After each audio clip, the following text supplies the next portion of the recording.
and the atrium, he swore, was closed for deep cleaning. The calendar square arrived at 6:09 p.m. as neat as a polished banister. Arts Council Gala, Halberd Atrium, late. 2 minutes later, Luca texted, "Don't wait up. Facilities asked me to check a ventilation sensor after speeches. Proud of me." Read he spends the heart when the rest of the sentence wants diplomatic immunity. I turned the stew to the kind of simmer that calls itself maturity and looked across the district at the atrium's glass ribs. At dusk the place glowed like a promise made by a building that never learned to blush. The square on my phone pulsed once and then behaved.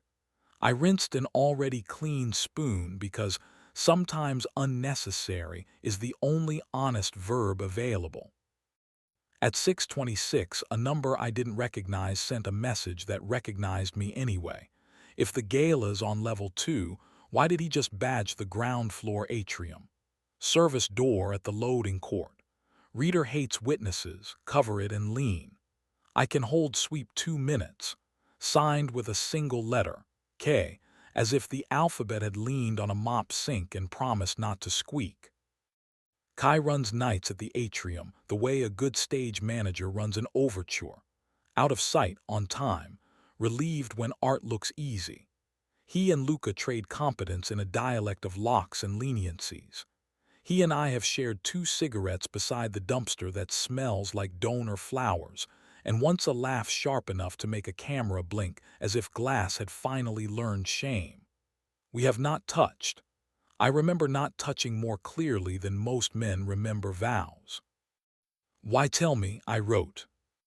"Because your calendar is polite and my badge logs aren't," he sent. Because he looked up before he swiped. People only look up there when they want oxygen. Because deep cleaning is keep out the way champagne is hydration. The loading court carried the clean ache of bleach. I palmed the reader's red eye and leaned. The lock remembered mercy and gave. The service corridor was a throat the color of instructions that people obey when someone is watching. I passed a rolling rack of linens that will never be white again, and a sign reminding air to behave. He was where Kai said he'd be. At the edge of the fountain, jacket off, shirt open 1 button past credible, tie rolled into his pocket like a plausible denial. Opposite him leaned Adrian Vale, developer, board vice chair, roomer with a mezzanine seat, and a reputation for forgetting the difference between curation and control. 2 of Adrian's fingers rested on the marble rim with half a claim. The other hovered near Luca's wrist without landing. Because proximity photographs better than contact when your brand buys acoustics and invoices discretion. "Closed looks conversational," I said. Luca turned. For a beat the truth used his face like glass before it reflects. Then the public version arrived, posture, breath, the tone designed for rooms that clap at their own echo. "Miles," he said. "I how did." "Kai likes nouns," I said. "I like doors." Adrian smiled in the register of patron saints. "We were reviewing the censor drift," he said. "Benefactors delight in knowing the art won't faint." "I prefer art that doesn't need an audience to stay conscious," I said. Luca took 1 step toward me and let the stone keep the second. "We were listening for a rattle in the ductwork," he said. He wanted to hear the air without speeches. "Sound is persuasive," Adrian said, opening both hands like tasteful parentheses. 2 minutes. The sweep is punctual, my driver is patient." He drifted along the balustrade and studied his reflection in the water as if marble owed him a compliment. As he passed, 2 fingers tapped Luca's shoulder, punctuation, not possession. Luca watched me the way men watch weather when they hope thunder checked a different forecast. "I was going to text you," he said, lower now, in the register he keeps for mornings and the soft under my jaw. "After. I wanted to know I could leave this room without letting it rename me." You wanted to be caught, I said. Not punished, caught. He let one breath out, and the fountain contributed a small forgiveness. There is a height of belonging at which grammar resigns. I stepped into his space and put my mouth on his because glass can lie and mouths shouldn't. He kissed back with the relief of a man who has been paying interest on restraint, compounded nightly by applause and speechwriting.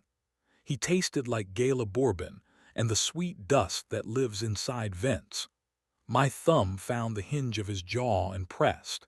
He made the small, involuntary sound I keep receipts for. His palm slid beneath my shirt and settled flat between my shoulder blades like a promise that refuses notarization. We didn't undress.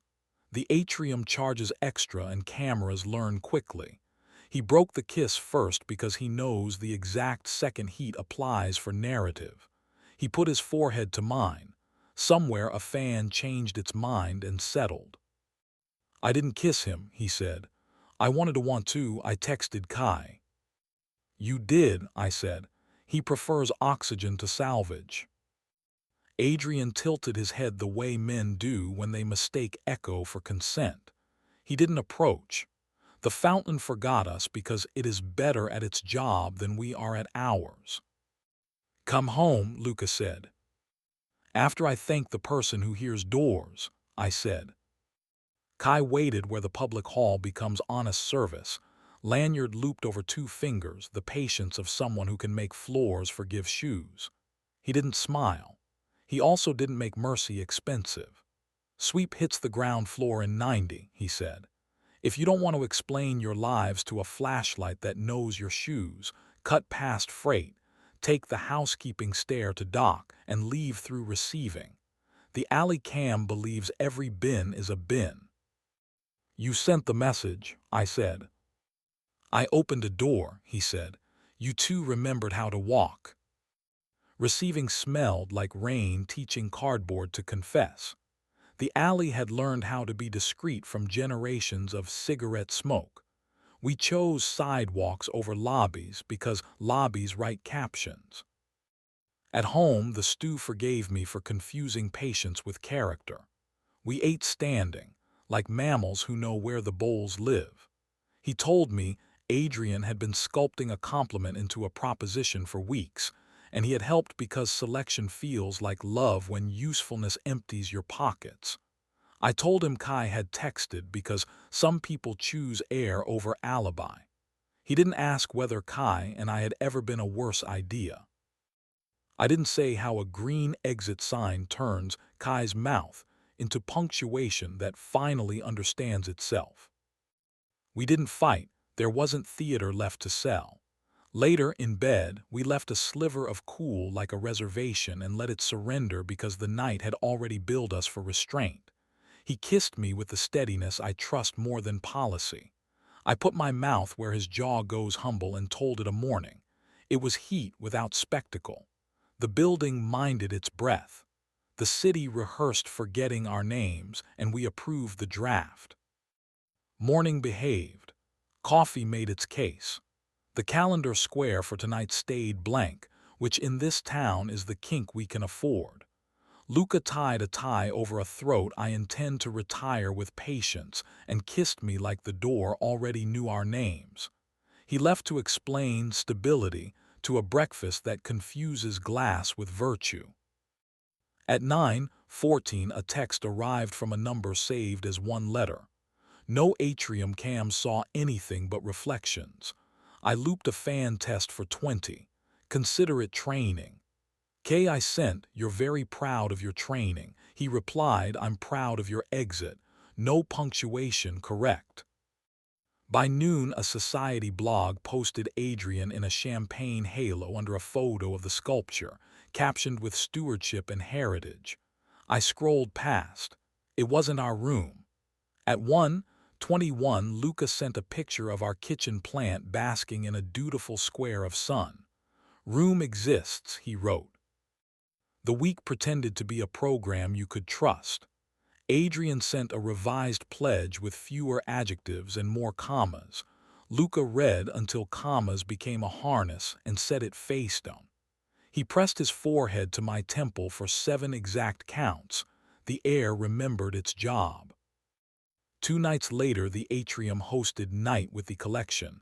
Honest wristbands, real families, children learning that silence can be kind. We went together, because sometimes the correct grammar is plural. Kai nodded once from a shadow like an usher too honest to audition. Adrian shook Luca's hand while a photographer tried to make marble confess. A reporter asked about legacy. Luca pointed to a custodian kneeling to show a boy how to squeegee without scolding and said, "Legacy is what keeps rooms gentle." And the reporter wrote it down like she'd earned a truth. On the walk home, we cut along the canal where lights practiced discretion. Luca slid 2 fingers into my back pocket in the way that says not mine but here, and the knight did the decent thing and looked away. We burned the bread and ate it anyway. At the bedroom door he kissed me the way good sentences land, without ornament, unavoidable. I answered as if verbs were the last honest currency. It did not stay tidy. It never does here. An anonymous account posted a grainy still from the service hall, 2 silhouettes at a door, one hand too near to be polite. The caption invented entanglement, the comments rented outrage and billed by the breath. I set my phone face down beside the plant and watched the plant win. Luca texted a different image. The loading bay at noon, Kai showing a teen volunteer how to listen to a bearing with a stethoscope while an airflow plot confessed contentment. "Our version works for a living," he wrote. Sunday arrived with rain that had learned everyone's names. Kai texted, "Atrium is quiet. Want a stool where nobody sells you a seat?" We went. He poured us paper cups of coffee that tasted like competence and showed us which sensor lies first, why you never trust a door that apologizes, and the tiny change in pitch that means the system wants kindness. He didn't flirt with anything, not even the truth. He stood with his hands in his jacket pockets and told us a joke about rich men who think silence is a metaphor. I liked him better for refusing to be necessary when he didn't need to be. Midweek, the foundation staged a press moment to announce scholarships for facilities apprentices. Luca spoke first, about bolts and volunteers and the joy of maintenance, the only speech that ages correctly. Adrian promised to help the city meet its hours on time, a sentence that managed to spend nothing and still collect applause. After, he shook Luca's hand and then looked at me with the careful respect of a man evaluating whether he cannot purchase. "You're both very good at exits," he said. "Practice," I said. He laughed because it was the only honest thing left on his card. A columnist with an adjective habit suggested Luca's access came courtesy of private tour. The piece included a photo of glass that could have been any glass and a paragraph that could have been any rumor. The comments did their choreography. I carried the plant to the sink and let water talk to its roots like a promise we could keep. That night, we turned our phones face down and cooked like people who still believe heat tells the truth. On a windy Thursday, Kai sent a single word, weather, and we met him by the intake where rain negotiates with stone. He showed us which drain floods first, where to stand when lightning auditions near skylights, and how to hear the faint pause that means a fan will miss its cue without kindness. He didn't ask about the photo. We didn't say his name out loud. 3 people wide beneath a building that finally decided to forgive, we let the storm remove adjectives we didn't need. Life kept refusing to be purchased. Adrian kept sending commas that wanted homes. Luca kept returning them with better ones. The plant kept inventing a shade of green that turns vanity domestic. We kept our calendar squares blank on purpose, because blanks are the only promises rooms respect. Sometimes, near midnight, we walk past the atrium and look up. From the street you can't see the hand that hovered like punctuation, or the small, decent posture of a man who teaches heavy air to be gentle. You can only see a disciplined glow pretending not to belong to anyone. That's as it should be. We circle the block and go home without letting the building perform at us. He takes my wrist like a man reteaching himself the grammar of doors. I think about the fountain and the 2 minutes that were enough, about how some rooms try to own you and others teach you how to leave correctly. Sometimes I think about Adrian paused by a reflection that wouldn't flatter him. Sometimes I think about Kai's line, "I opened a door," and how it's the only biography I want for this version of us. Tonight's square is empty. We're leaving it that way. Let the atrium keep its marble and the city its applause. We have the receiving door, a plant we refuse to let die, and the quiet grammar of a decision that knows where it belongs. Not in the rumor, not in the photo, but in the mouth that learned to say come home and mean it. If we get caught again, let it be by each other. The rest of the world can rehearse virtue. We'll be in the room that doesn't need it, counting breaths until they sound like fans settling into kindness, and a morning we can afford, and calling that enough.